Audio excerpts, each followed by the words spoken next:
姐姐呢排好忙碌，搞到細細暑假都冇乜點去玩添。趁姐姐呢2日放假，細細先有機會試下新酒店咋。呢間喺正黃貝嶺地鐵站 F1 出口嘅，5月嚟嗰時住過，去今日間酒店就要行多幾步啦。沿住呢條清平路直行3分鐘。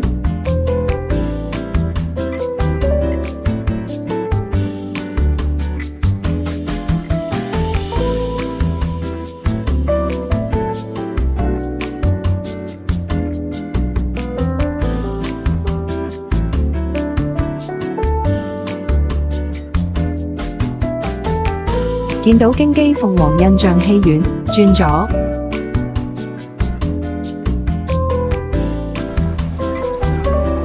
行多2步，見到隔離呢個商場，就要過馬路啦。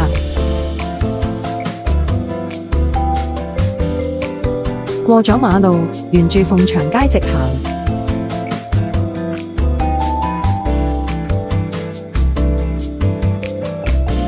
90米就到酒店，係咪好就腳呢？係喎，細細個門口感覺唔錯，入去 check in 先啦。酒店喺1樓，要行樓梯先到㗎。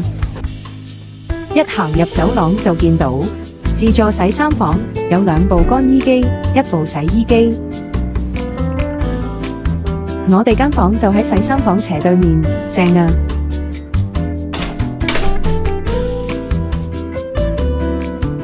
呢間酒店今年5月先開業，有38間房。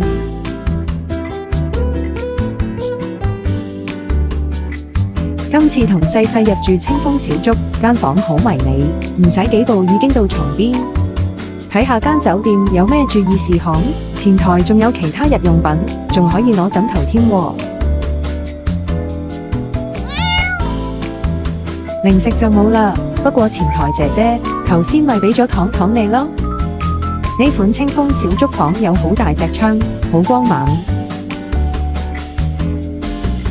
姐姐都覺得張床褥好軟好舒服，唔怪得肥貓咁快就瞓着咗啦。咁我哋睇埋間房其他地方先啦。開門見次係日式馬桶啊！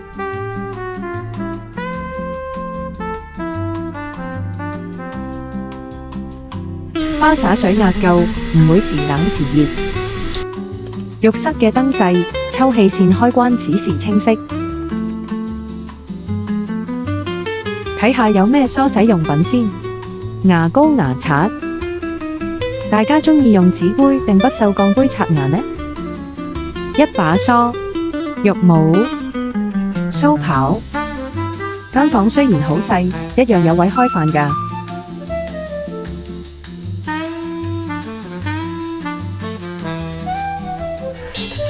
刷完牙擰轉身有位掛衫，上面仲有水同紙巾。細細，你瞓多陣先，姐姐去做個頭療就返㗎啦。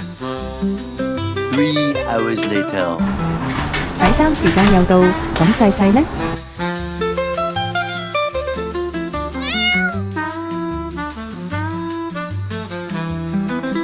其實酒店有巨幕投影房嘅，不過間房咁細，睇電視都夠晒大啦。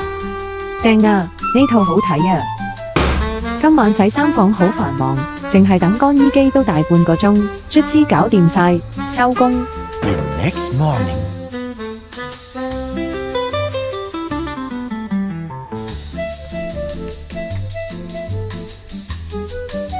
細細，你好快啲起身啊吓！再唔起身，姐姐食埋你份早餐㗎。打開電動窗簾，外面嘅景色都唔錯㗎。喺團購網站訂呢間酒店會送外賣優惠券，一於食埋早餐先退房。住羅湖區好處係比較多港式餐飲選擇，睇下細細叫咗咩食先。揀大陸酒店同食嘢一樣，材料要新鮮，趁熱食，趁酒店新開嘅時候入住，點都唔衰得去邊㗎。都係戴返個頭盔先。呢條片唔係廣告，我哋冇 sponsor 㗎。不過暑假期間入住都唔使200蚊一晚。細細覺得要話俾大家知喎，希望大家鍾意細細嘅好介紹啦。